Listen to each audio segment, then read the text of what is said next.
हे चित्र पूर्ण करताना मनात खूप प्रश्न होते. इतक्या मोठ्या व्यक्तिमत्वाचं चित्र काढताना जर कुठलाही भाग अपूर्ण राहिला तर, जर थोडीशीही चूक झाली तर?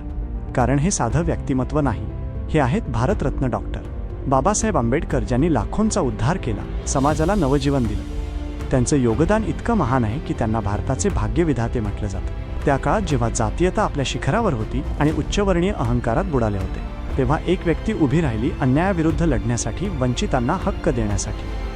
आज ज्यांना कोट्यवधी लोक डोक्यावर घेतात, त्यांचं चित्र काढताना मी एकच गोष्ट जाणून होतो: इथे चूक चालणार नाही. म्हणून प्रत्येक रेषा, प्रत्येक शेडिंग खूप काळजीपूर्वक केली. आणि जसजसे चित्र साकार होऊ लागले तसं मन मागच्या काळात जाऊन पोहोचलं. कारण आज आरक्षणावर सुरू असलेला संघर्ष ही बीजे या एका महापुरुषाने पेरली होती, आणि आज त्या निर्णयाचा फायदा 450हून अधिक जातींना मिळतोय. एक हुशार माणूस काय करू शकतो याचा पुरावा आज 100 वर्षांनंतरही आपल्याला दिसतो.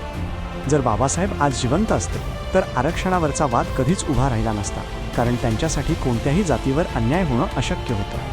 समतेचे धनी, कुशाग्र अर्थशास्त्री, महान समाजसुधारक, भारताचे खरे भाग्यविधाते, अशा व्यक्तिमत्वाचं चित्र काढताना माझ्या खांद्यावरचा भार किती मोठा होता हे सांगायलाच नको. जर तुम्हाला वाटत असेल की मी त्या भाराला न्याय दिला आहे तर या चित्राला लाईक करा.